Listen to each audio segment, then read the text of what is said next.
I'm here with Ms Albano, an English teacher in the school, and I'm going to ask her a few questions about a book we both love, which is Harry Potter. Yep. So, okay.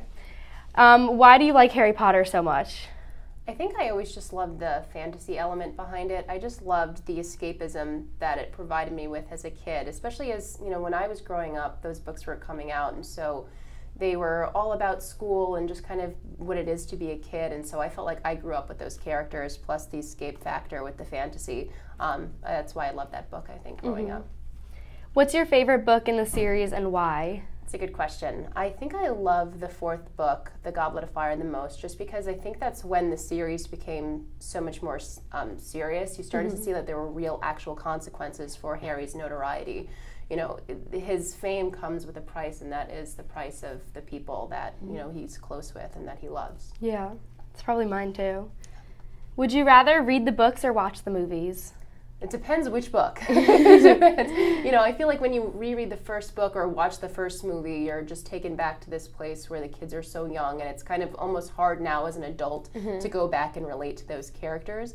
But maybe I think that last movie holds such a close place in my heart. I can watch the second part to the Deathly Hallows anytime and just cry from like the moment where Snape says always until the end, where Harry surrenders himself. Just like I did this 2 weekends ago, just completely ugly crying. Yeah. That's just my emotional response. Do you know which Hogwarts house you'd be in? I'm a Ravenclaw. Me too. Everybody wants to be a Gryffindor, but that's just not. It's not my personality. Yeah. I don't know that I'm so much brave as I am studious and nerdy. Yeah. And what is it? Witty. So yeah. That's me. Who's your favorite character? Oh, gosh, that's her. I love Luna Lovegood. That's mine too. Oh yeah. Yeah. we should talk about Harry Potter more.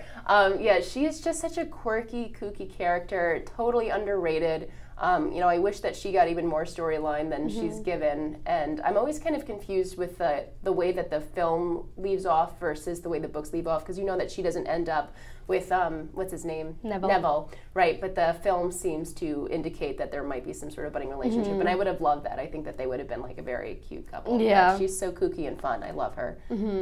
Who's the character you most relate to? Okay, most relate to. Probably Hermione. She's such a geek, She's just always, always puts school first, and that whole quotation from like the first book where it's like, oh, worse, expelled, like that's the worst possible thing that can happen to someone. She's such a goody two shoes, and I think that's how I grew up, just like totally being in that zone. And this is the last question. What would you say to someone who isn't sure if they should read the book?